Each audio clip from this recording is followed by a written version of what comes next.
जरासंध और कर्ण का युद्ध। नारद जी कहते हैं, राजन कर्ण के बल का बखान सुनकर मगध देश के राजा जरासंध ने उसे युद्ध के लिए ललकारा। वे दोनों ही दिव्यास्त्रों के ज्ञाता थे।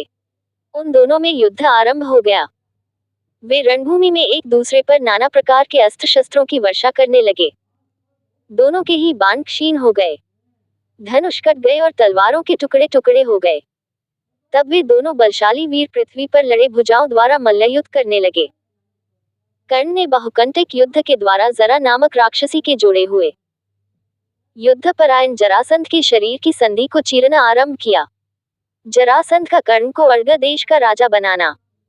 राजा जरासंध ने अपने शरीर के उस विकार को देखकर बैरभाव को दूर हटा दिया और कर्ण से कहा, मैं तुमसे बहुत प्रसन्न हूँ। साथ ही उसने प्रसन्नतापूर्वक कर्ण को अर्ग देश की मालिनी नगरी दे दी। नरश्रेष्ठ, शत्रु विजयी कर्ण तभी से अर्ग देश का राजा हो गए थे। इसके बाद दुर्योधन की अनुमति से शत्रु सैन्य संहारी कर्ण चंपा नगरी चंपारण का भी पालन करने लगे। ये सब तो तुम्हें भी ज्ञात ही है। इस प्रकार कर्ण अपने शस्त्रों के प्रताप से समस्त भूमंडल में विख्यात हो गए। कर्ण की मृत्यु के कारण एक दिन देवराज इंद्र ने पांडवों के हित के लिए कर्ण से उनके कवच और कुंडल मांगे। देवमाया से मोहित हुए कर्ण ने अपने शरीर के साथ ही उत्पन्न हुए दोनों दिव्य कुंडलों और कवच को भी इंद्र के हाथ में दे दिया। इस प्रकार जन्म के साथ ही उत्पन्न हुए कवच और कुंडलों से हीन हो जाने पर कर्ण को अर्जुन ने भगवान श्री कृष्ण के कहने पर निहत्थे मारा था।